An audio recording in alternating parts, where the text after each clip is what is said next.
bahwasanya Rasulullah bersabda, barang siapa yang wafat, yang meninggal dalam keadaan membenci anak cucuku, maka dia meninggal dalam keadaan Yahudi.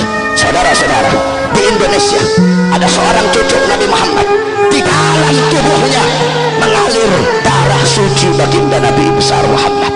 Beliau beda dengan habaib yang lain. Mungkin kalau di Jakarta ada habib yang bisa disuap, ada habib yang bisa dibeli.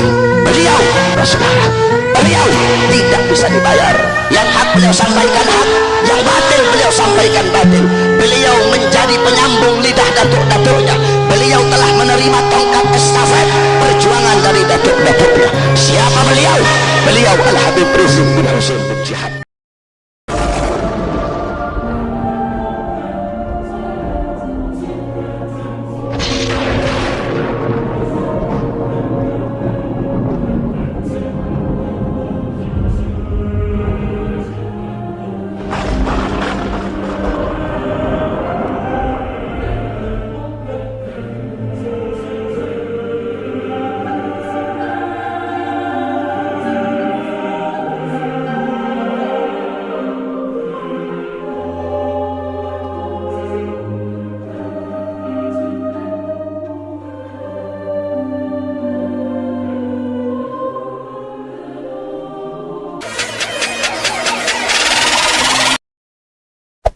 Hey there. Subscribe to my channel. And also press this bell icon. Gini, nggak copot-copot malah Bib. Bib, ini ada yang menarik ini dari Habib ini.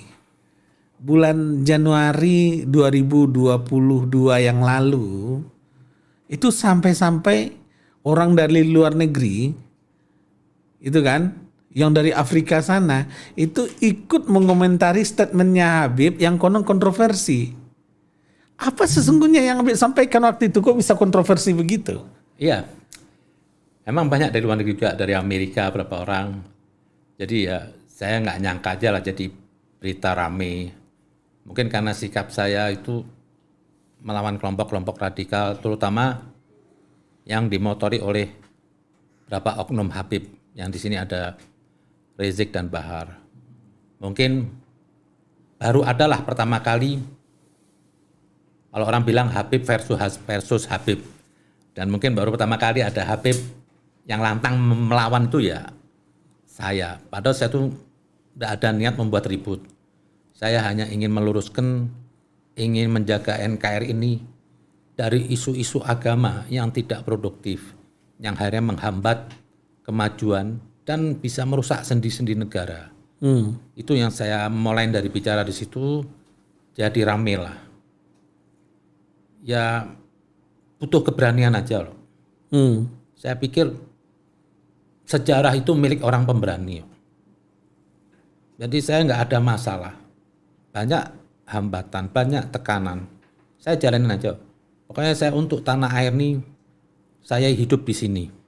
Sekalipun saya etnis Arab, saya sudah hidup di sini, beranak pinak di sini, sekolah di sini, punya nyari nafkah di sini. Saya pikir kalau saya nggak bela NKRI itu, saya biadab lah. Boleh muka saya casingnya Arab, tapi saya sudah NKRI. Darah saya ini sudah NKRI. Jadi untuk NKRI ini, saya akan lawan siapapun. Mau negara Arab pun sekalipun nyerang Indonesia, saya akan terdepan melawan membela Indonesia. Itu aja mungkin gerak jalan. Nah, sikap saya ini bukan baru sebetulnya. Sudah lama saya menolak radikalisme. Mungkin saya satu-satunya Habib lah. Saya tuh menolak sepak terjang FPI dulu. Bagi saya ini bukan gerakan agama. Ini gerakan politik. Karena apa? Gerakannya terus ingin melawan pemerintah. Mengatakan apa pemerintah nggak islami dari mana? Negeri yang paling teratur Islam itu Indonesia. Nah, kita jaga NKRI nggak perlu lah. Nah di situ saya mencoba melawan saya seorang diri. Ya macam-macam hambatan, ancaman. Bagi saya itu nikmat aja. Kita membela kebenaran itu nggak ada yang sakit. Sekalipun harus hidup susah, akan diancam dibunuh nggak. Itulah indahnya kebenaran. Memang dengan statement-statement Habib begitu, Ada ancaman-ancaman juga kiri kanan. Ancaman sudah bertubi-tubi lah. Ditempel-tempel dulu stiker di daerah Cilitan rumah saya. Terus dibuat meme, telepon teror itu. Sampai ini hari nggak berhenti telepon teror. Tapi saya jalanin aja, saya terima. Saya ikhlas kok. Takdir saya itu andaikan saya harus hidup miskin atau mati terbunuh pun asal Allah ridho, saya ikhlas kok untuk NKRI ini.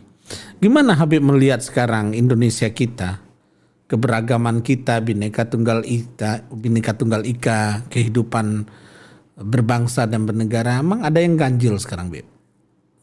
Justru saya melihat negeri ini ada progres lebih bagus. Timbul nasionalisme, timbul kepedulian rakyat terhadap negara.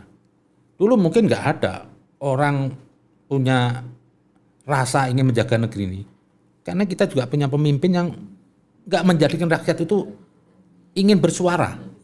Tapi saat ini saya lihat dari anak-anak, ibu-ibu, semua itu terjun ingin menjaga negeri ini. Terlepas ada letupan-letupan radikalisme ini, tapi saya yakin negeri ini akan menjadi lebih baik. Kan ada pepatah mengatakan, lewat dosa manusia menjadi dewasa. Semoga lewat dosa Indonesia ke depan menjadi dewasa dan maju. Itu aja, jadi perlu kebersamaan. Saya bersuara sendiri bukan mau cari nama. Saya ingin membangun semua bangsa Indonesia. Gak usahlah beda-bedain suku atau apa. Ayo kita sama-sama jaga NKRI. Alhamdulillah kita dikasih pemimpin yang hebat, Jokowi. Ini perlu kita jaga. Itu aja mungkin. Ya, terkait dengan membeda-bedakan masalah yang Habib sampaikan itu. Yang terbaru ini membeda-bedakan soal label halal, Bib. Ada yang bilang label halal baru Indonesia ini mirip Gunungan Wayang. Tapi kalau lancipnya diturunin dikit, dia mirip kubah masjid. Dan ada juga yang mempersoalkan kenapa warnanya itu ungu. Oh, enggak hijau. Kenapa enggak hijau? Kenapa enggak biru? Atau yang lain-lain. Gimana Habib melihat nih? Ini saya lihat lucu, lihat orang-orang yang melibutkan logo. Kapan negeri ini maju? Kok cuma logo diributkan urusan halal halal? Nggak usah mikir logonya, yang penting itu barang itu halal apa enggak? Apa sih arti logo? Dan lagi pula, ini juga saya lihat MUI ini sudah melampaui batas bicaranya. Dia juga ikut berontak. Tentang labelisasi ini mau dipegang oleh Depak itu ada undang-undangnya. Dan ini sudah dicetuskan di era SBY. Jadi jangan disalahkan kok menaknya. Ini undang-undang yang buat, bukan menak.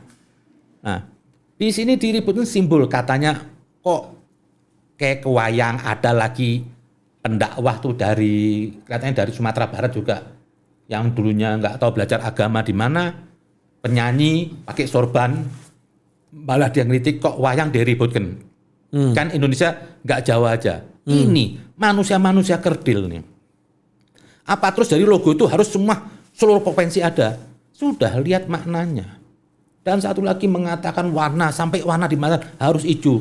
Nggak sekalian aja, itu logonya gambar onta. Kenapa sih kok semua diributkan harus hijau? Itu juga bukan label Islam. Bukan label Islam. Semua warna ciptaan Tuhan. Yang penting nilainya. Jangan sesuatu ada lagi MUI bilang, kok nggak pakai ada nama MUI? Seperti label MUI ini label dari langit. MUI ini apa? Saya lihat, jujur aja. Justru yang membuat kegaduhan isu agama tuh lahir dari MUI. Harusnya MUI itu sebagai ulama yang menenangkan bangsa ini. Bukan mempermasalahkan, meributkan. Yang diributkan semua tuh halnya apa? Ecek-ecek. Kalau boleh saya katakan pepesan kosong. Kenapa pepesan kosong? Nggak ada yang produktif. Diributkan nggak ada sesuatu hal yang bisa menambah kebaikan buat negeri ini. Dan secara legal formalnya, MUI itu ormas kecil. Serius, Bib? Loh, kecil kalau dibanding sama NU. Dibanding sama Muhammadiyah, kecil. Nggak punya umat sebetulnya. Cuma modal fatwa. Fatwa itu produk manusia. Nggak wajib diitrukin. Kalau beda orang boleh menolak. Nah, Tadi Habib sebut MUI itu hanya ormas. ormas yang dikasih makan sama negara. Tapi gerakannya setiap hari mengusik negara. Sampai MUI bicara tentang pilpres. Lah, Anda parlemen apa? Kok sudah offset semuanya? MUI bicara lagi tentang apa? IKN. Ini kan sudah nggak jelas. Kalau saya lihat MUI ini apa sekarang? Sudah disusupin politik. Jadi corong-corongnya orang-orang yang ambisius kekuasaan mungkin nggak tahu membeli. Ya saya menduga aja. Kan namanya manusia bisa dibeli kalau ada duit. Kok sampai bicara IKN, bicara malah terakhir menyerang Densus. Katanya Densus beternak teroris. Ini sudah kurang ajar.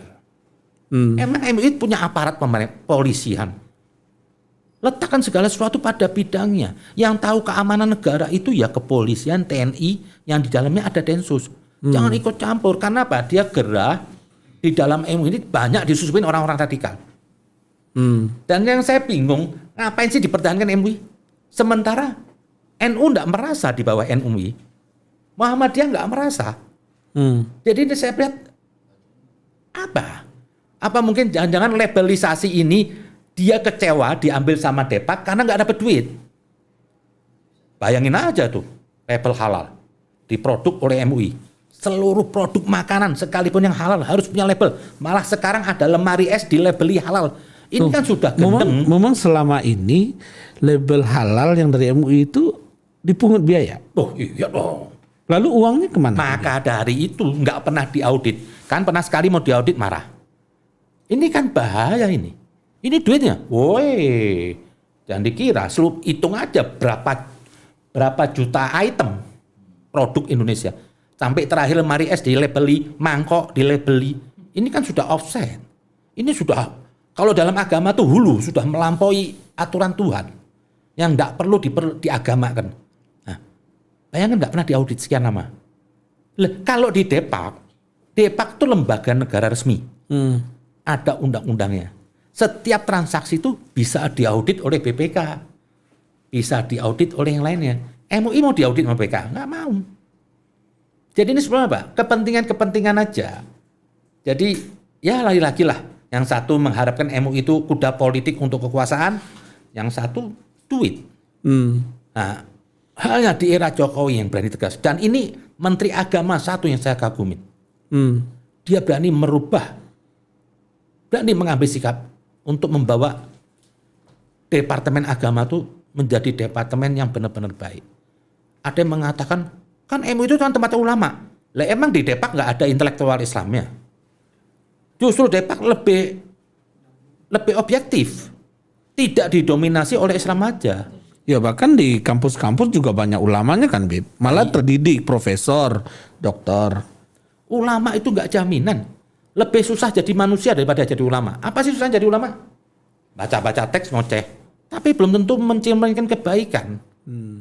Banyak orang itu munafik bertopeng agama. Bib, kalau kita lihat di luar negeri, Bib, yang ulama assembly gitu kan, atau majelis ulama itu berada di bawah, dia bagian dari organisasi pemerintah. Di Singapura lah contohnya, yang lebih jelas. Malaysia. MUI itu di bawah Kementerian Dalam Negeri. Di Malaysia juga di bawah kementerian. Di Saudi lah misalnya. Saudi di bawah kementerian. Nah kalau kita lihat di Indonesia ini gimana sesungguhnya Bib melihat ini? Emang lucu Indonesia nih. Satu-satunya lembaga MUI ini yang digaji murah, tapi gerakannya mau nyimpang sendiri. Kadang-kadang kontra dengan NU, dengan Muhammadiyah, dengan pemerintah. Harusnya kan MUI itu sejalan dengan Depak. Ini memang sudah tumpang tindih lah saya bilang. Negeri ini kebanyakan ormas agama. Sudah ada Depak, masa ada MUI lagi? Sudah ada NU, ada Muhammadiyah, masih perlu ada lagi MUI. Secara nggak langsung apa? NU dan Muhammadiyah itu dikangkangin oleh MUI. Kenapa saya bilang MUI ini bahaya? Padahal sama-sama ormas. Nah, iya, tapi NU punya umat, MUI nggak punya umat. Nah, yang lebih bahaya kenapa saya bilang MUI? MUI ini semua organ Islam masuk di situ. Jadi kalau ada organ Islam radikal, mau disusupin radikal teroris, karena bisa masuk semuanya. Mengatasnamakan MUI. Jadi dia besok bisa menjual gerakannya dia radikal, mendompleng, oh gue pengurus MUI. Padahal mbak misi-misi apa? Radikalisme. Faktanya terjadi kan. Nah itu sampai si Anwar Abbas itu sewot. Malah menyerang BNPT. BNPT bekerja dengan bagus. Dan saya setuju tuh, banyak masjid dan pesantren itu terindikasi radikalisme. Dan itu emang sarangnya. Karena kalau kita membawa misi radikalisme atas nama agama, ya berarti di pusat-pusat keagamaan seperti madrasah, masjid, nggak perlulah mengelak. Nggak perlu menjaga Islam dengan gengsi Islam, tapi melegalkan radikalisme. Nggak perlu. Yang penting kita benahi saja. Kita benahi, kita sikapi. Kita sikapi. Kalau memang ada ya kita perbaiki. Harus. Seperti kemarin, tindakan menembak seorang dokter, itu gentleman. Siapapun yang mau jadi teroris, mau dokter, mau ahli ibadah, mau Habib, tembak. Nggak penting. Agar kapok. Agar jangan sampai orang lain nanti jadi mati dan kapok. Kalau dia mungkin kapok nggak pernah ya, dia tuh mati mau. Saya cuma menghindari, jangan sampai ada bangsa ini yang besok jadi korban orang yang nggak bersalah. Coba kalau anaknya Pak Muhammad besok kena bom, kan sakit hati. Ini harus dijaga. Nggak usah berdalih, kemarin ada seorang dokter bilang, loh ngapain kalau dia ditembak mati? Apa artinya hukum? Lah, menembak mati itu juga koridor hukum. Oh iya. Jangan terus hukum itu cuma di penjara. Menembak mati itu juga koridor hukum. Saya dukung Densus nembak. Jadi penembakan mati terhadap dokter yang kemarin itu hukum yang sebenarnya. Jangan hukum itu cuma di penjara. Akan ada hukuman mati. Ya. Nah, Mungkin kalau protapnya yang teroris-teroris gitu langsung tembak mati, barangkali teroris itu akan cepat berkurang, Bib. iya, di Arab aja kemarin sehari 81 teroris ditembak mati. Tembak mati. Iya, Arab loh. Iya. Ini Indonesia ini terlalu longgar. Terlalu apa ya? Terlalu mengakomodir kali. Terlalu jadi membuka peluang untuk orang jadi teroris baru. Harusnya lebih keras gitu. Harusnya nih pemerintah kasih kekuasaan penuh kepada Densus, kepada kepolisian dan TNI. Ya. Pokoknya aparatur keamanan negara bisa menembak tempat siapapun. Nggak usah dengar nih kadrun-kadrun. Dan saya yakin yang menolak dokter kemarin tembak mati itu apa? Itu kadrun-kadrun aja. Yang mereka di bertopeng agama. Jangan-jangan mereka yang menolak itu juga punya bibit teroris yang membantu. Mantu Nabi itu Ali bin Abi Thalib dibantai oleh teroris lagi sholat subuh. Orang ahli ibadah hafal Quran. Mungkin kalau di sini nanti dibilang apa? Penista agama, kriminalisasi ulama. Ya, malah mungkin masuk dalam tempat ibadah lagi. Loh, tempat ibadah Zamannya itu Khalifah Ali dibunuh. Dibunuh di dalam masjid lagi sholat subuh. Malah 3 khalifah dibunuh semua. Semua mati oleh dibunuh. teroris. Iya. Ali Itu ibadah Ali sama-sama sholat. Iya, Ali bin Abi Thalib lagi sholat subuh dipecah. Temannya sendiri. Jadi kalau mereka kemarin teriak-teriak dokter, sekalipun dokter nggak harus. Memang dokter Azhari itu bukan dokter. Yang teroris itu, yang dari Malaysia. Nggak penting itu bagi saya. Apapun pejabatnya. Kalau ada orang-orang yang mendukung itu, menolak kematian dokter yang dituntut mati itu, Pak Densus semuanya, Kak Densus TNI, cari itu orang semua. Saya curiga dia juga membantu teroris. Karena teroris itu nggak harusnya eksekutif ngebom, enggak. Banyak eksekutif elit-elit. Bagusnya menurut Habib, kalau yang radikal-radikal itu mau diapain? Saya pikir jangan basa-basi. Coba lihat di Malaysia, Singapura, nggak pakai pengadilan loh. Ada hukumnya, langsung masukin. Jangan, kita ini lucu. Sekalinya dokter ini yang ditembak, semua ribut HAM. HAM gimana? Kenapa Anda nggak memikirkan orang yang sudah kena korban tuh HAM?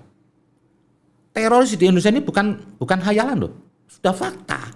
Sudah terjadi banyak ngebom sana kemari. Ya harusnya HAM membela yang kena musibah dong. Membela negara dong. Harus, dan membela rakyat. Karena kan gajinya juga dari pemerintah. Dari pemerintah, dari rakyat. Negara, dari rakyat.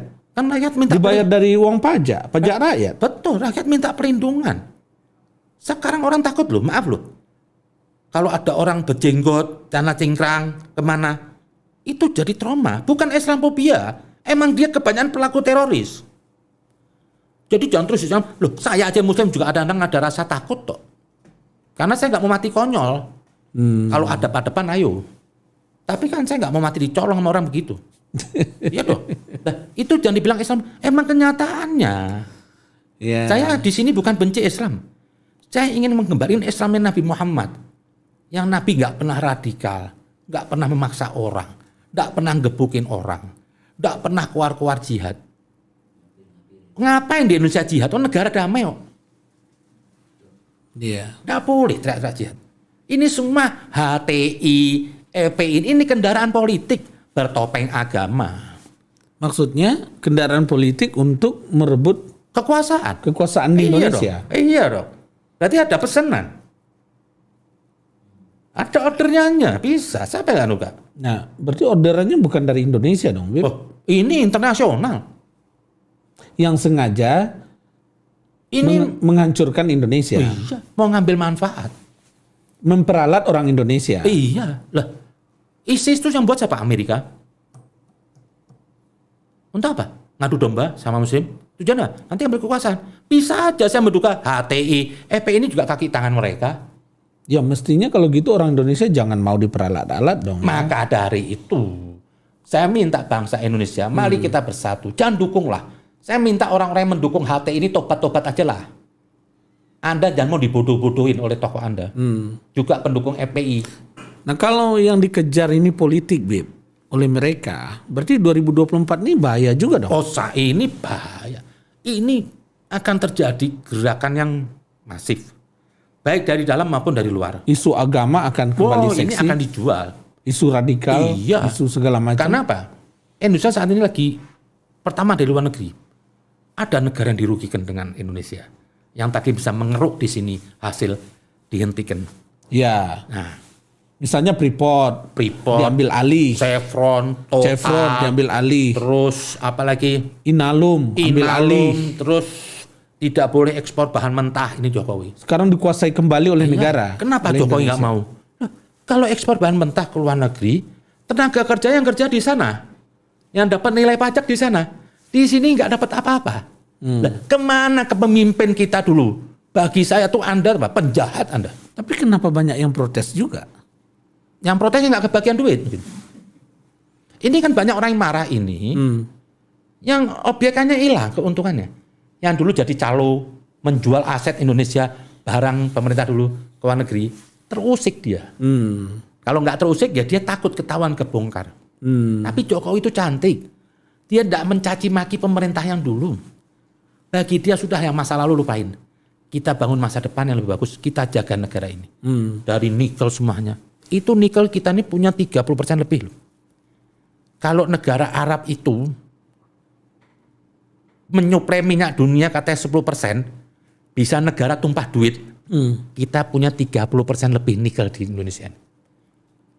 Ini kita kalau kita jaga, saya yakin 15 tahun ke depan, orang dari luar negeri kerja di sini kok, bukan kita jadi TKW ke Arab. Ini nikel semua diperlukan. Belum boksit, belum timah. Saya bersyukur ini bumi ini waduh Kaya banget. Waduh. Jadi kalau dihubung-hubungkan karena kekayaan bangsa kita, negara kita ini luar biasa, ada kelompok radikal ingin mengambil alih kekuasaan politik, pemilu 2024 jadi sasaran. Kira-kira begitu? Kelompok radikal itu cuma pion. Seperti ISIS jadi kudanya politiknya Amerika. Jadi ini pion aja. Jadi pion aja. Jadi pion. Tapi ngerasa jadi pahlawan. Sementara ini diginjong alasan agama. Besok dia menang di kudeta. Ini mereka yang bawah-bawah ini tidak tahu. Tapi mereka Amerika ini punya kaki tangan. Jadi kalau saya mengakui Pak Muhammad ini, itu ada 10 orang. Pak Muhammad mungkin nggak tahu saya yang gerakin. Ini kan Amerika buat. Seperti ISIS semua kan Amerika buat. Ya. Makan jaga. Saya juga ikutan haus dengar Nah, ya. statement dari Habib. Boleh minum ya, Habib ya? Nah. Jadi saya pikir, Nah, 2024 gimana petanya, Bib? nah, 2024 tadi saya lanjutkan ya. kita jangan sampai terpengaruh isu-isu agama. Ini berat nih. Ini 2024 ini, soal apa? Ini juga konflik antara Amerika dengan sekutunya. Karena negeri ini bagai wanita cantik. Apa yang nggak ada di negeri ini? Ada semua. Semua sekarang kepala negara semenjak dipimpin Jokowi, Indonesia ini seperti wanita cantik. Semua mau datang. Raja Fahad datang. Yang nggak pernah datang dari zaman Raja Faisal. Kemarin Jokowi dihargai di Emirat. Dulu maaf SBY, coba kalau ada kongres apa G20 atau apa, duduk paling belakang kayak anak yatim. Sekarang Jokowi front the desk, nggak mau Jokowi. Gue negara besar, saya nggak perlu berkubu ke Cina atau ke Amerika. Saya nanti memandiri. Iya. Penduduk 270 juta dengan wilayah yang besar. Ini Jokowi membawa Indonesia besar. Lah 2024 ini ada bahaya ini. Ini negara-negara Amerika ini semua akan turun. Maka saya bilang tadi, pilih pemimpin yang punya jiwa seperti Jokowi. Yang punya bermental seperti Jokowi. Yang tidak menggunakan agama sebagai kuda politik. Dan kalau perlu lagi, jangan pernah dipecat dari suatu jabatan. Itu bahaya. Karena orang sudah pernah dipecat dari satu jabatan, jadi pemimpin itu akan dendam. Ya kalau boleh saya sebut lah, nggak usah ngaling Anies. Ya saya mau fair aja. Saya mau jaga NKRI. Saya nggak peduli mau etnisnya apapun. Ini bahaya. Kenapa? Di belakang Pak Anies ini semua Islam radikal. Saya bayangkan kalau dia jadi presiden. Ini negeri bisa jadi Taliban. Pecah NKRI. Putus tuh suku-suku semua nanti. Maluku bisa pecah semua. Apa mungkin hanya memanfaatkan suaranya aja, Bib? Itu ideologi. Ideologi. Justru saya takut orang munafik. Tadi saya bilang tadi, saya minta partai-partai ini yang koalisi kepada Jokowi saat ini, Anda nggak usah bermain-main mau sok toleran, kaki sebelah kiri mau masuk ke kadrun, ke radikal, janganlah. Tapi yang mau maju, isu-isu mau maju presiden itu kan nggak punya partai politik. Nah, pertanyaannya, Bib, suara radikal itu masuknya ke partai politik mana? Sebetulnya suara radikal itu nggak banyak. Kita perlu negara ini mencerdaskan bangsa, terutama melalui partai-partainya. Carilah pemilih itu dengan tidak mendukung radikalisme. Dididiklah bangsa ini. Kalau nggak, mau sampai kapan kita mewariskan bangsa yang bobrok? Jadi partai itu harusnya juga mendidik kadernya. Anda jangan toleransi lah. Toleran terhadap intoleran itu bagi saya intoleran juga. Mau dalilnya apapun sama sudah. Kenapa? Mungkin Anda berbicara, ini saya cuma mau dapat suara aja. Tapi tetap Anda memupuk itu intoleran. Dan itu suatu saat bisa bermasalah. Karena dianggap intoleran itu apa? Dia dibenarkan saat ini. Jadi strategi politiknya yang cantik. Yang murni. Pisahkan itu. Silakan Anda kampanye cari. Tapi tetap Anda bawa apa? Saya menolak intoleran. Dengan caranya apa? Mungkin dengan begitu akan dapat simpati dari kelompok itu, lalu perolehan suara akan meningkat. Ya itulah. Dia cuma hanya memikirkan kepentingan partai dan kursinya aja. Tapi dia tidak sadar telah menanam benih-benih berkebun yang tadi dibilang teroris. Seharusnya Anwar Abbas itu yang MUI itu mengkritik partai-partai yang masih kolaborasi dengan intoleran. Itu yang berkebun. Atau MUI mengeluarkan fatwa. Seharusnya dong. Fatwa tentang kita hidup bernegara ini boleh nggak radikal, boleh nggak ngelawan pemerintah. Harusnya MUI itu mengutuk khilafah. PKS juga harusnya mengutuk khilafah. Ini nggak ada fatwa tentang itu ya? Nggak ada. Tapi Partai urusan bertopeng Islam, tapi urusan yang lain diributkan. Saya boleh dong lama-lama curiga. Jangan-jangan MUI dan PKS ini mata rantai khilafah itu. Kita mana tahu. Boleh saja partainya berafiliasi Pancasila, tapi sikapnya di luar beda. Ya namanya orang mau mencapai suatu misi kan boleh aja bermuka munafik pertama. Pura-pura NKRI tapi ujungnya. Ya kan, kan teroris juga teriak NKRI juga. HTI kan juga teriak NKRI. Tapi dia menolak Pancasila, menolak Bhinneka. ingin memaksakan satu agama. Ini sudah kriminal. Ini sudah makar sama Tuhan. Kenapa saya bilang makar terhadap Tuhan? Karena Nabi tidak pernah mengajarkan mendirikan negara agama. Nabi tidak pernah mencontohkan mendirikan negara agama. Nabi bukan mengatasnamakan Islam saja, tapi semua agama. Madinah itu bukan negara agama. Ini khilafah memaksa. Ya di Madinah, kalau kita lihat Madinatul Nabi, eranya Rasulullah dulu, Ya. di Madinah, bahkan dalam pasukannya Rasulullah agama juga beragam. Di dalam pasukan Rasulullah ada yang beragama Majusi, ada Yahudi, ada Nasrani. Loh, istri Ada Nabi, Islam. Nabi punya mertua Yahudi. Nabi punya mertua Kristen. Keluarga dari istri Nabi itu semua Kristen. Pamannya Waraqah bin Nawfal yang menikahkan Nabi, seorang pendeta. Ya Nabi tidak pernah mempersoalkan masalah Nabi etnis. tidak pernah merubah keyakinan orang. Karena Nabi bukan satu untuk golongan Islam. Di dalam Al-Quran diterima tuh semua kitab Allah. Ada Taurat, Injil, Al-Quran. Dibenarkan. Kalau sekarang, Bib, soal etnis ini di Indonesia ini kan kayak apa, batu bara panas banget gitu loh. Itu dari mana asalnya? Ini semenjak ada pemaksaan Islam Arab, mengagung-agungkan etnis Arab, akhirnya terjadi apa? Merendahkan bangsa sendiri. Ini terjadi. Contoh kemarin saya ngeritik Arab, semua rame. Ya, Saya- yang Nabi bilang masalah Arab yang Saya bilang Arab itu kalau nggak ada Ka'bah nggak punya kehormatan. Itu fakta. Bukan saya rasis, saya juga etnis Arab kok. Apakah terus Tuhan itu rasis? Mengatakan di Al-Quran Arab itu kuat kekafiran dan kemunafikannya kan enggak. iya. Tapi Tuhan ingin memberikan berita. Iya. Nah, maka diutuslah Nabi. Kalau nggak ada Nabi mungkin belum tentu Islam sampai sekarang ini. Kita yang harus bangga bangsa Melayu ini. Jauh dari Arab. Nggak ada bau Arab ke sini. Ini bisa semua menerima Islam dan terbesar di dunia.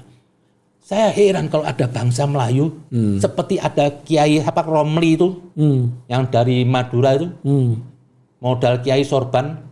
Dia bilang apa? Bangsa Arab lebih baik bangsa Nusantara. Mungkin dia lahirnya di mana tuh? Atau mungkin jangan-jangan dia terima kebanyakan makan duit dari Arab kali. Kok ada orang menghinakan bangsanya sendiri? Indonesia ini sudah punya peradaban. Sebelum Nabi lahir sudah ada Borobudur, ada Prambanan. Ya, ini Habib pakai baju Borobudur. Ini saya. Bukan pakai baju Arab saya, pakai baju Borobudur. Saya bangga ini. Ini Masuk keajaiban dunia. bukti bangsa ini terhormat. Punya peradaban. Peradaban yang luar biasa masa lalu. Saya ini sudah 4 turunan kemari.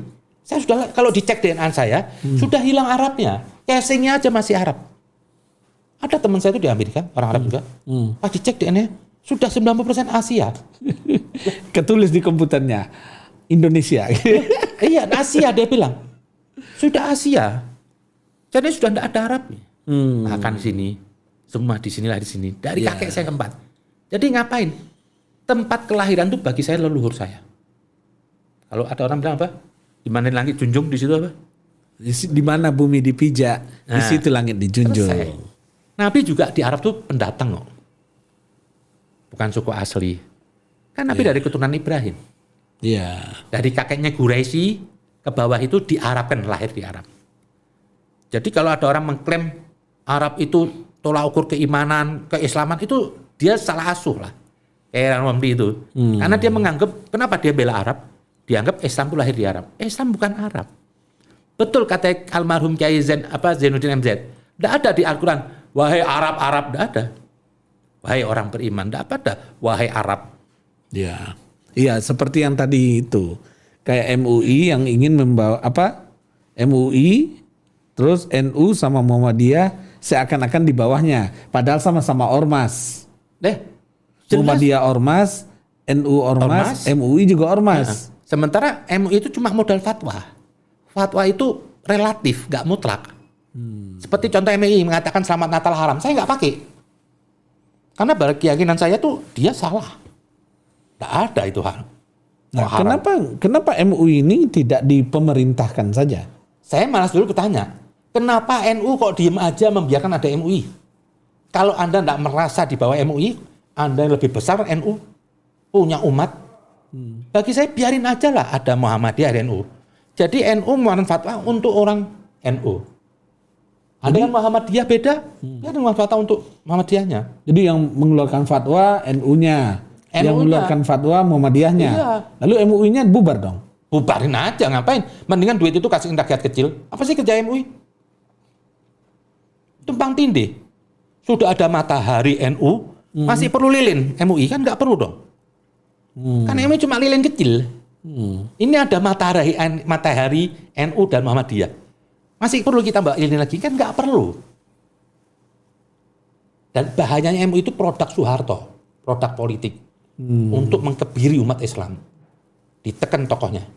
Oh, di situ banyak di unsur MUI pada tahun sebelumnya itu isinya apa? Orang-orang Wahabi semua. M. Nasir, siapa itu? Orang-orang radikal semua. Jadi didominasi mereka. MUI itu saya pikir mah jadi corongnya Islam non NU.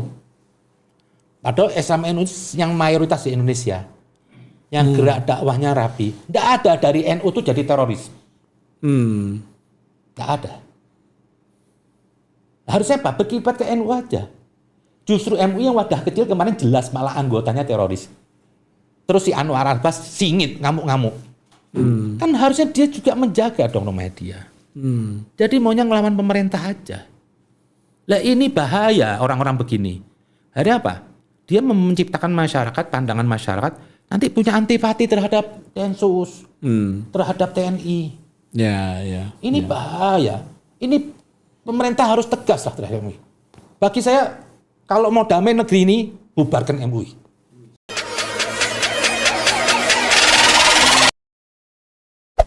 Hey there. Subscribe to my channel. And also press this bell icon.